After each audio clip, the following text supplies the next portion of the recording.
Subscribe कीजिए Gurukul hub channel को और बेल आइकन को दबाइए देखने के लिए लेटेस्ट एजुकेशनल वीडियो सबसे पहले। हेलो गाइस, आज की इस वीडियो में मैं आपको कुछ ऐसे मोस्ट इंपोर्टेंट पॉइंट्स बताऊंगा इंडियन हिस्ट्री से रिलेटेड, जो आपको मैं मानता हूं आपको किसी बुक में आसानी से नहीं मिलेंगे, किसी पर्टिकुलर एक बुक में आसानी से नहीं मिलेंगे। तो ये पॉइंट्स भी मैंने करीब 4-5 बुकें सर्च की हैं। वो सर्च करने के बाद कुल मिला के मुझे ये 10-12 पॉइंट्स मिले हैं। ठीक है, तो किसी एक पर्टिकुलर बुक में आपको ये पॉइंट नहीं मिल पाएंगे। तो ये सारे पॉइंट्स मैंने जो अपना नोट्स तैयार कर रहा हूँ जीके में नोट्स, उसमें ये सारे पॉइंट्स मैंने डाले हैं। और इसके जैसे और भी ऐसे बहुत सारे पॉइंट्स हैं जो 4-5 बुक से इकट्ठा करके एक साथ में अपने नोट्स के अंदर डाल रहा हूँ। तो स्टार्ट करते हैं जो पॉइंट है। ठीक है, और हाँ एक मिनट बात कि ये पॉइंट्स ऐसे पॉइंट्स हैं, जैसे सिक्के से रिलेटेड मैंने 8 पॉइंट्स सर्च किए हैं। तो 8 पॉइंट्स ऐसे पॉइंट्स हैं मुद्रा से रिलेटेड, सिक्के से रिलेटेड, जिनको पढ़ते वक्त कई बार हमारे माइंड में कंफ्यूजन भी आ जाता है कि इसका आंसर क्या होगा, क्योंकि 4 ऑप्शन हमारे सामने होते हैं और उन 4 ऑप्शन होने के कारण माइंड पूरी तरह से कंफ्यूज हो जाता है और सही आंसर हम नहीं बता पाते। तो वही है कि 8 क्वेश्चन सिक्के से रिलेटेड और भी 4-5-6 क्वेश्चन अलग से हैं। तो वो सारे पॉइंट्स मैं आपको बता देता हूँ।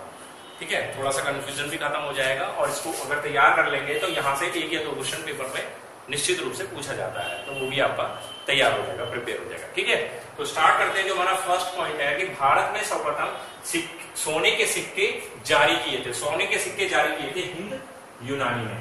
तो इसका आंसर है कि भारत में सर्वप्रथम सोने के सिक्के किसने जारी किए थे? हिंद यूनानी ने। नेक्स्ट पॉइंट है कि शुद्ध सोने के सिक्के किसने जारी किए थे? तो शुद्ध सोने के सिक्के जारी किए थे कुषाणों ने। अब ये कुषाण जो होता है, कुषाण वंश, ये कब से स्टार्ट होता है? देखिए, मौर्य काल आप पढ़ते हैं, मौर्य काल के ऊपर मैंने आपको वीडियो बनाकर भी दे दी है। तो मौर्य काल के बाद आता है मौर्योत्तर काल, और मौर्योत्तर काल में शुंग वंश, ठीक है, कर्ण वंश, उसके बाद सातवाहन वंश और फिर आता है कुषाण वंश। तो शुंग वंश, कर्ण वंश, सातवाहन वंश, कुषाण वंश। तो इस तरीके से हम पढ़ते हैं, किसमें पढ़ते हैं? मौर्योत्तर काल में, मौर्य काल के बाद मौर्योत्तर काल में। तो क्या था क्वेश्चन की शुद्ध सोने के सिक्के जारी किए कुषाणों ने। नेक्स्ट पॉइंट है कि सर्वाधिक स्वर्ण मुद्राएं, सर्वाधिक स्वर्ण मुद्राएं, यहां पर है शुद्ध सोने के सिक्के और यहाँ स्वर्ण मुद्राएं। मुद्राएं कई तरीके से हो सकते हैं, केवल सिक्के नहीं, किसी और रूप में भी हो सकती हैं। तो सर्वाधिक स्वर्ण मुद्राएं जारी हुई थी, वो हुई थी गुप्त काल में। और गुप्त काल आता है मौर्योत्तर काल के बाद, जब कनिष्क यानी कुषाण वंश खत्म होता है, उसके बाद गुप्त काल आता है। तो सर्वाधिक स्वर्ण मुद्रा जारी हुई थी गुप्त काल में। आगे चलते हैं, शीशे का सिक्का चलवाया था, शीशे का सिक्का चलवाया था सातवाहनों ने। तो वही मौर्योत्तर काल से संबंधित है सातवाहन वंश, तो वो आंसर इसका ये हो जाता है। नेक्स्ट आता है चांदी का सिक्का चलवाया था चंद्रगुप्त विक्रमादित्य ने। वही गुप्त काल से संबंधित है, चंद्रगुप्त द्वितीय विक्रमादित्य, द्वितीय विक्रमादित्य ने। क्या क्वेश्चन है कि चांदी का सिक्का चलवाया था चंद्रगुप्त द्वितीय विक्रमादित्य ने। नेक्स्ट पॉइंट आता है रुपए का सिक्का चलवाया था। ये आपको पता होगा, रुपए का सिक्का जो चलवाया था वो चलवाया था शेरशाह सूरी ने। तो मुगल साम्राज्य से संबंधित पॉइंट बन जाता है कि बाबर के बाद हुमायूं, और हुमायूं को यहां से भगा दिया था, शेरशाह सूरी का शासन चला था बीच में। तो वहीं पर रुपए का सिक्का चलवाया था शेरशाह सूरी ने। बात करते हैं आगे, मुगल साम्राज्य में ही आगे आता है आने का सिक्का चलवाया था शाहजहां ने। आने का सिक्का चलवाया था शाहजहां ने। एक ऐसा पॉइंट है जो आसानी से बुक में नहीं मिलता है, तो ये भी मैंने सर्च किया, आने का सिक्का चलवाया था शाहजहां ने। तो कुल मिलाकर हमारे 7 पॉइंट ऐसे हैं जो सिक्कों से रिलेटेड है और निश्चित रूप से कंफ्यूजन क्रिएट कर देते हैं। तो उनको आप अच्छी तरीके से तैयार कर लीजिए क्रम में कि किसने कौन से सिक्के चलवाए थे। ठीक है, आगे नेक्स्ट पॉइंट पे चलते हैं। तो वो पॉइंट आता है सर्वाधिक मूर्तियों का निर्माण। सर्वाधिक मूर्तियों का निर्माण हुआ था कुषाण काल में और सर्वाधिक मंदिरों का निर्माण हुआ था गुप्त काल में। दोनों में फर्क है, मूर्तियों का निर्माण तो हुआ है कुषाण काल में और मंदिरों का निर्माण हुआ है गुप्त काल में। ठीक है, आगे चलते हैं। आगे आता है सिक्कों पर वीणा बजाते हुए जो तस्वीर है वो किसकी है? तो वो है समुद्रगुप्त की।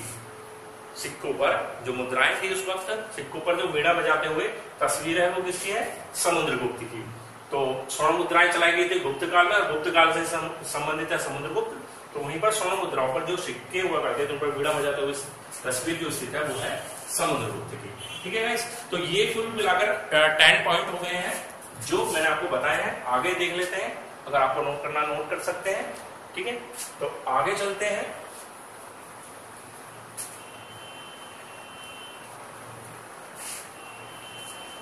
आगे है भारत का स्मार्ट।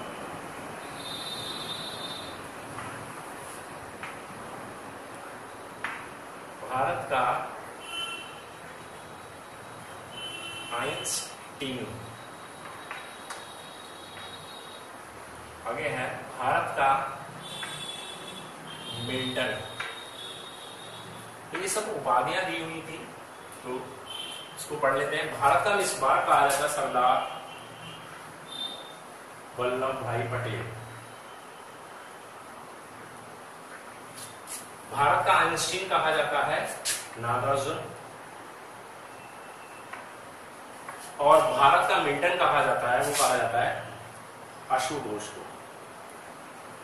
ठीक है, तो ये 3 पॉइंट है। भारत का बिस्मार्क कहा जाता है सरदार वल्लभ भाई पटेल को, भारत का आइंस्टीन कहा जाता है नागार्जुन को, भारत का मिल्टन कहा जाता है अशोक घोष को। तो ये 3 पॉइंट ये हो जाते हैं। चौथा पॉइंट आता है कि भारत का नेपोलियन कहा जाता है, किसको कहा जाता है? समुद्रगुप्त को। ये आपने पढ़ रखा होगा और एसएससी में कई बार पूछा भी गया है। ये मान के चलिए कि एसएससी का फेवरेट क्वेश्चन भी है। लेकिन क्वेश्चन बनता है कि समुद्रगुप्त को भारत का नेपोलियन किसने कहा?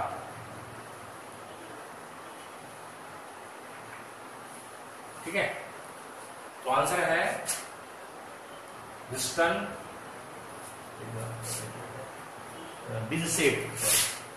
Vincent Arthur Smith.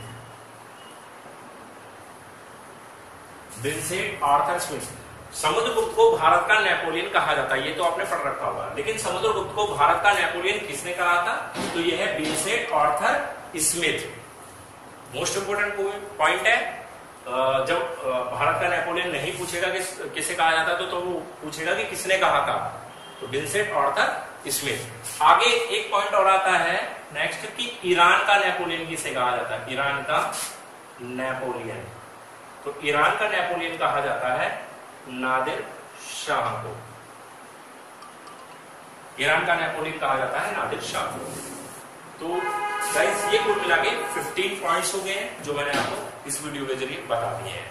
ये पॉइंट निश्चित रूप से एग्जाम के लिए बहुत ज्यादा इंपॉर्टेंट है। यहाँ से 1-2 क्वेश्चन पूछा जा सकता है, तो आपको इनको अच्छे से तैयार कर लीजिए।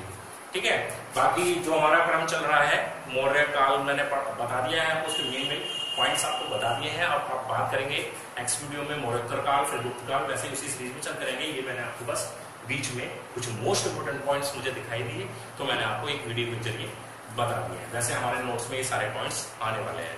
ठीक है, तो अगर आपको ये वीडियो अच्छी लगी हो तो प्लीज लाइक करें, शेयर करें। और न्यू व्यूअर्स हैं जो वीडियो को पहली बार देख रहे हैं, हमारे चैनल से अभी तक परिचित नहीं है, तो प्लीज हमारे चैनल को सब्सक्राइब कर लें। नीचे एक रेड कलर का बटन है, क्योंकि ऐसे ही जीके से रिलेटेड वीडियो, मैथमेटिक्स से रिलेटेड वीडियो और रीजनिंग से रिलेटेड वीडियो डेली हम अपलोड करते रहते हैं, तो उसका नोटिफिकेशन आपको ऑटोमेटिक मिल जाएगा। ठीक है गाइस, तो धन्यवाद।